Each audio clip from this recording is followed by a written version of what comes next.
Labadiena Lietuvos galiūnai. Labai džiugu ir simboliška, kad miesto šventės renginius pradeda mūsų angelai sargai, galingiausi angelai sargai.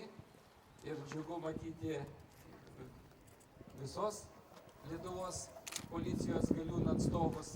Džiaugiamės, kad tai tampa tradicija. Šiandien su jumis kartu startuoja ne vienas renginys šiam sporto centre. Noriu palinkėti jums visiems sportinės sėkmės, svarbiausia gerų įspūdžių ir geros nuotaikos. Ir labai džiaugiuosi, kad jūs pradedat mūsų miesto šventę. Taigi, sėkmės visiems. Leiskite pristatyti Ukmergės administracijos direktorius Stasį Jackūną. Žodis jam.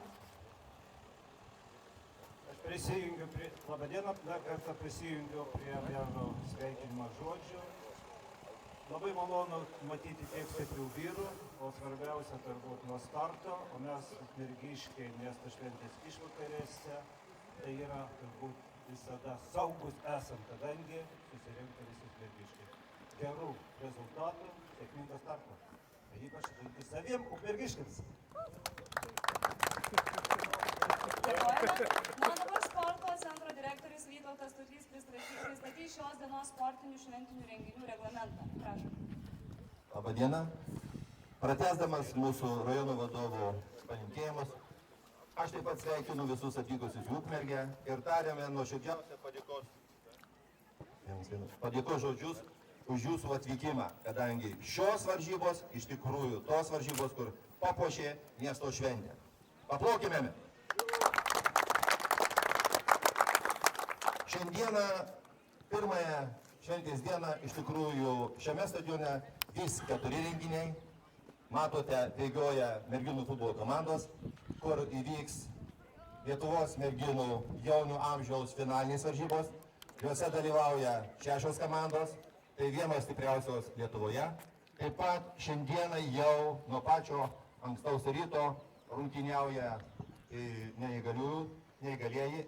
Tose varžybose bočių dalyvauja 18 komandų, o po to, kad būtų daugiau žiūrovų, daugiau dalyvių, mes 2 valandą pradedame patys mažiausi futbolo atstovai Ukmergės. Dar kartą tariu nuoširdžiu. Ačiū, geros sėkmės jums.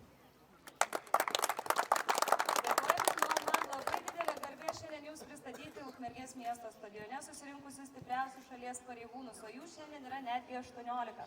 Jeigu gerai prisimenate, praeitais metais pirmoji komandinė vieta atiteko varžybų naujokams, tai yra Kauno apskričiai. Antrąją vietą užėmė Utenos apskrities sportininkai, o trečioji atiteko Vilniaus apskričiai.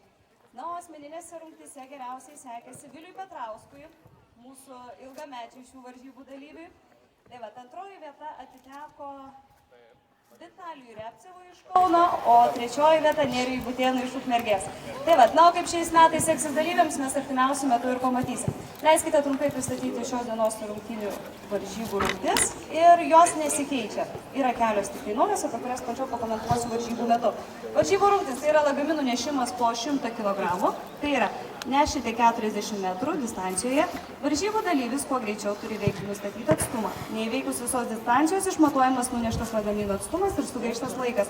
Rezultatas fiksuojamas dalyviui kirtus finišo liniją. Rungčiai atlikti skiriama 90 sekundžių. Praeitais metais geriausiai sekėsi Nerijui Butėnui, tai yra Vilniaus apskrities VPK komandos atstovui Mariui, įveikusiam rungtį per 19 sekundžių 41. Antroji rungtis tai yra 83 kg rąsto kėlimas. Varžybų dalyvis rąstas turi iškelti virš galvos ir užfiksuoti ištiestomis rankomis. Per skirtą laiką dalyvis turi atitikti kuo daugiau iškėlimų. Rungčiai skiriama 60 sekundžių. Kadangi tai yra rungtis, tai rezultatus pamatysime jau visai netrukus. Padangos vertimas.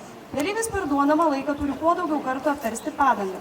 Dalyviui duodamas laikas 75 sekundės. Neįveikus rungties per skirtą laiką užskaitomas atliktų vertimų skaičius. Padangos svoris, gal galėtų gerbiamas meras pasakyti, kiek galėtų sverti būtent ta padanga? 250 kg. 40 kg apsirikote, pervertinote šiek tiek, tai yra 210 kg. Tai vat, o praeitais metais be abejo geriausiai sekėsi Viliui Petrauskui. Na ir Vilius gali pasakyti, kiek praeitais metais pervertė? 10 kartų buvo. 10 kartų. Nepakuklinot? Nu, supratau.